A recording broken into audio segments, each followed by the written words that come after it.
the finals. All you need is for him not to be a distraction. I don't care whether he's a distraction or not. James Harden and Kevin Durant going to the finals. I don't see anybody stopping them. It's just that simple. And did you see KD? Mm-hmm. Did you see him? I recall sitting on this set with a guy by the name of Max Kellerman, Maximilian, I don't know, Maximus, whatever, Maximus, whatever the hell his name is. Okay, I recall sitting and I said, yo, I understand the stuff about the Achilles, but this is not a dude whose game is predicated on his athleticism. He's a sniper who's 6'11", with a 7'6" wingspan and ball handling skills. There's nothing you can do to him in his sleep. He will average 25. Well, guess what? I was wrong. He's averaging 30. Okay, I was wrong. He's averaging 30, okay?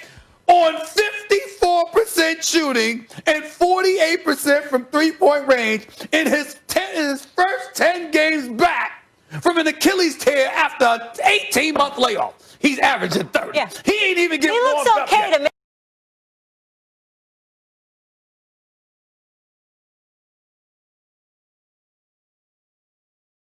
He ain't even get warmed up yet, okay? And so now you got Harden in there. Yeah. And Harden, with his ability to pass the ball, with questioning his, he dribbles the ball, whatever. Harden will pass. Harden will accumulate assists. And we know what he can do point-wise, particularly one-on-one. Lord have mercy. Brooklyn going to the finals. Brooklyn is going to the finals. That's what I learned. Well, first of all, KD, actually, one of the remarkable things about him so far is his athletic ability, his athleticism, as it were, doesn't look affected at all. He looks like the same guy. He's had an amazing recovery. Let me say this. They still have a fighting chance to get to the finals with Harden and without Kyrie. But I can't say, they're definitely going to the finals without Kyrie. And this is why, Stephen A. The Harden move accomplished a couple things. It was a muscular move, right? It did more than one thing at one time. It was a hedge against Kyrie imploding or not being available because you brought in a superstar that gives you a premium at the highest level, even above Kyrie or almost everyone in the NBA, to pair with a guy even better than him in KD. And that could make up for a lack of depth, which didn't used to be the problem when the season started. First, the Dinwiddie injury. Then they trade LeVert and Allen, and then LeVert has some scary medical news, some kind of a growth on his kidney. You hope he's okay. But there are three guys of their six best players who aren't there. Look, that's three out of a nice starting five. LeVert and Dinwiddie, kind of quasi all-star level, and Allen, who's very good. They're all gone. So to make up for that, they got, counterintuitively, instead of looking for more depth to fill it in, they said, no, we're going to go high end to make up for it. They bring in Harden. What Harden showed with KD is, he can play with KD easy, and they're going to be really good. But that's two guys they have now. They don't have any of their other best players, including maybe Kyrie. So because of how thinned out the team is, in order to bring on Harden, partly as a hedge against Kyrie's absence, you actually really do need two things. For Kyrie to be there for those guys, so it's three stars, and for Kyrie not to gum up the works, not to throw a monkey wrench into everything, because Harden and KD seem to know how to play together. Oh, Max Kellerman, why don't you just tell the truth to the American people? You holding on to Milwaukee, bro?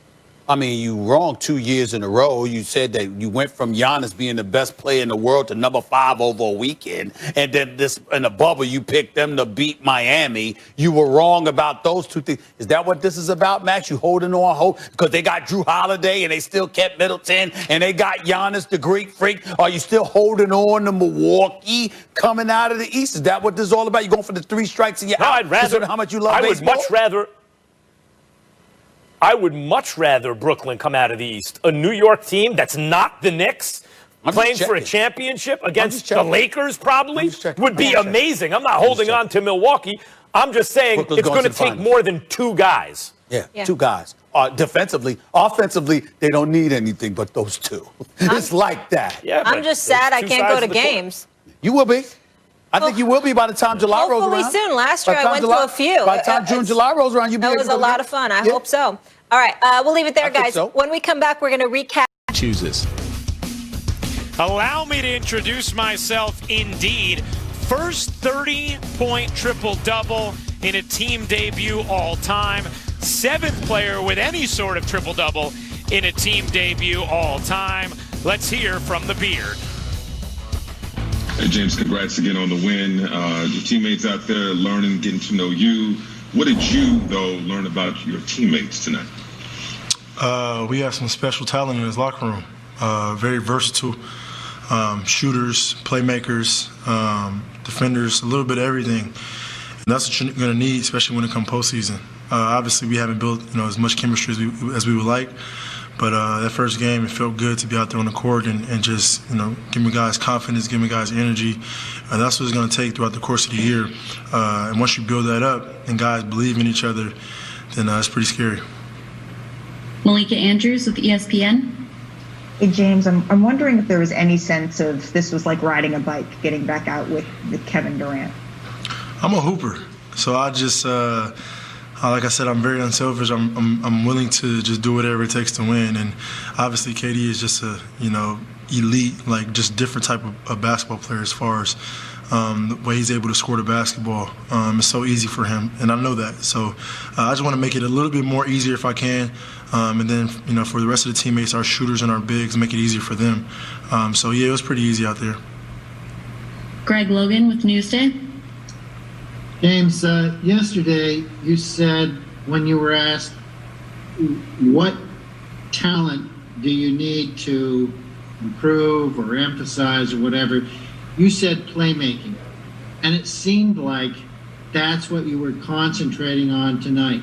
You got everybody's shots, you distributed the ball, you moved it quickly, and then when you had to, you turned it on offensively.